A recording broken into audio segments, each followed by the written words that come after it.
ইরানের ৬টি বিমানবন্দরে বিমান হামলা চালিয়েছে ইসরায়েল। ইসরায়েলি সেনাবাহিনী জানিয়েছে তারা সোমবার পশ্চিম, পূর্ব এবং মধ্য ইরানের কমপক্ষে ৬টি বিমানবন্দরে বিমান হামলা চালিয়েছে। সামাজিক যোগাযোগ মাধ্যম এক্সে পোস্ট করা এক বিবৃতিতে ইসরায়েলি সেনাবাহিনী আরও দাবি করেছে দূর থেকে চালিত বিমান ১৫টি ইরানি বিমান এবং হেলিকপ্টার ধ্বংস করেছে। খবর আল জাজিরার। পোস্টে একটি ছবিও সংযুক্ত করা হয়েছে। এতে তেহরানের মেহরাবাদ, মাশহাদ, দেসপুল বিমানবন্দরগুলোকে লক্ষ্যবস্তু করা হয়েছে বলে উল্লেখ করা হয়েছে। এক্স পোস্টে আরও বলা হয়েছে এই হামলায় রানওয়ে, ভূগর্ভস্থ বাংকার, একটি জ্বালানি ভর্তি বিমান এবং ইরানি সরকারের F-14, F-5 এবং AH-1 বিমান ক্ষতিগ্রস্ত হয়েছে।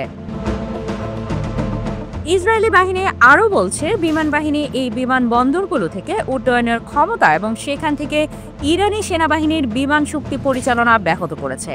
গত ১৩ই জুন ইরানের পারমাণবিক স্থাপনা লক্ষ্য করে হামলা চালায় ইসরায়েল। জবাবে তেল আবিবও পাল্টা হামলা চালাচ্ছে তেহরান।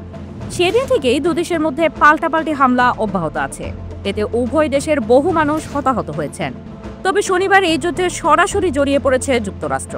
ইরানের ৩টি পারমাণবিক স্থাপনায় বিমান হামলা চালিয়েছে ওয়াশিংটন।